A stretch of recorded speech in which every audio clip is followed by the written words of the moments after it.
Olá, boa tarde. Vamos dar um giro pelos principais destaques da manhã dessa quinta-feira aqui na Câmara dos Deputados.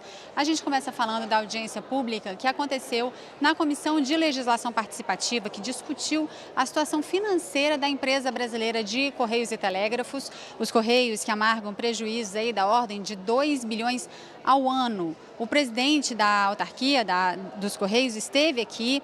Ele disse que a missão dele é colocar a empresa de volta ao azul. Segundo ele, foi a missão que ele recebeu do presidente Michel Temer, evitando aí falar numa possível privatização da empresa. O deputado Leonardo Monteiro, que foi quem pediu essa audiência pública, teme que essa crise acabe mesmo em privatização. Vamos ouvir os dois. A discussão sobre os Correios é uma discussão importante, porque o que o governo atual está propondo é fechar várias agências dos Correios no interior do nosso país. Nós sabemos que nós temos muitos municípios em que a presença do Estado se faz através das agências dos Correios. Agora o governo anuncia essa proposta de fechar um número grande de agências, demissão de servidores, ou seja, preparando a empresa para um processo de privatização. O que existe, de fato, é uma missão delegada pelo presidente da República, Michel Temer, pelo ministro de Ciência, Tecnologia, Inovação e Comunicações, Gilberto Kassab, de recuperação da empresa. A nossa missão é recuperar a empresa, tirá-la do vermelho, colocá-la no azul e dar de novo os Correios do Brasil aquela confiabilidade,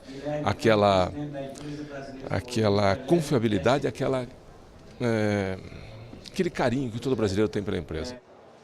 A comissão especial que analisa um projeto de lei que muda aí o tratamento dos dados pessoais aqui no Brasil continuou hoje o seminário internacional sobre privacidade e proteção de dados pessoais. A presidente da comissão, a deputada Bruna Furlan, explicou a necessidade de dar ao Brasil uma legislação mais firme sobre o assunto, que impeça essa comercialização dos dados pessoais dos brasileiros.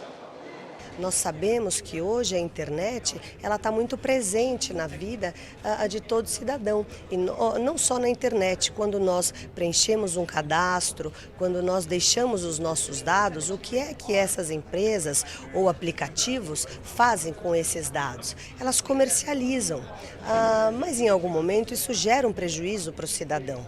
E a nossa intenção, portanto, é garantir esta proteção, que os seus dados sejam tratados e protegidos, tanto online quanto offline.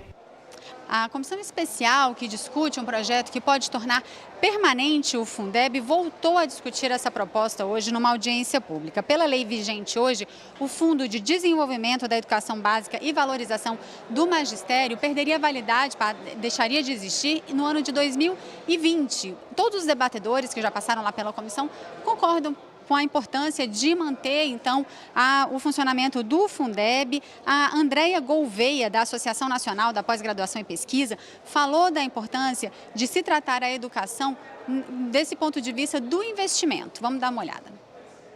A ideia de que 60% dos recursos do fundo são suficientes para proteger a política de valorização do magistério. Não tem, de fato, os dados educacionais mostram que os estados e municípios gastam mais que 60% no pagamento de pessoal. Portanto, a gente precisa discutir isso, né, e vou tentar indicar nessa direção, que avançar na perspectiva da equidade implica em avançar no debate da universalização e, portanto, da incorporação de quem está fora, e avançar na valorização do magistério, pensando que os recursos para isso precisam também estar pactuados num processo de redistribuição. O plenário hoje não tem sessão deliberativa, mas o presidente Rodrigo Maia teve uma série de reuniões, tem uma série de reuniões ao longo do início da tarde de hoje. Agora há pouco ele recebeu lá no gabinete dele os embaixadores dos países participantes do diálogo parlamentar em defesa da democracia na Venezuela. Essa reunião que a gente está vendo as imagens aí, que aconteceu lá no gabinete da presidência mais cedo.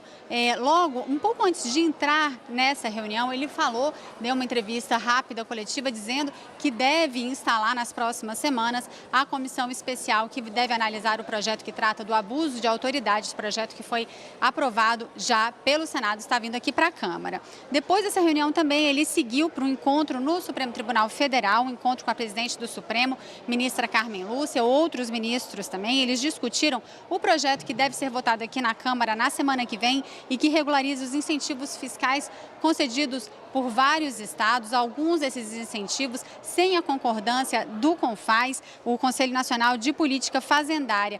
A intenção desse projeto é acabar com essa chamada guerra fiscal entre os estados. O Supremo Tribunal Federal vai julgar as regras desses atuais acordos na próxima semana e por isso o presidente da Câmara, então, teve essa iniciativa de se reunir com o Supremo para tratar desse assunto. No encontro também foi discutido outros temas, como o acesso à Câmara dos Deputados nas sessões, nas reuniões aí de votação da reforma da Previdência. Houve uma liminar do ministro Edson Fachin que assegura que apenas representantes ligados aí à Ordem dos Advogados do Brasil possam ter acesso às dependências da Casa nos dias dessas votações, junto, claro, com os parlamentares e com os servidores da Casa. Esse foi um dos assuntos discutidos. O presidente Rodrigo Maia seguiu para o encontro, nesse momento deve estar acontecendo, com o presidente do TSE, ministro Gilmar Mendes, e também com presidentes de partidos políticos. A pauta dessa reunião é a reforma política que está em análise aqui na Câmara. 2 relatórios parciais já foram aprovados pela Comissão Especial da Reforma Política. A discussão agora gira em torno desse terceiro relatório parcial, que é considerado o relatório mais importante, mais polêmico também, que mexe com a questão do sistema eleitoral e também com financiamento público ou privado de campanhas. Esse é o assunto, então, da reunião que o presidente Rodrigo Maia tem nesse momento lá no TSE.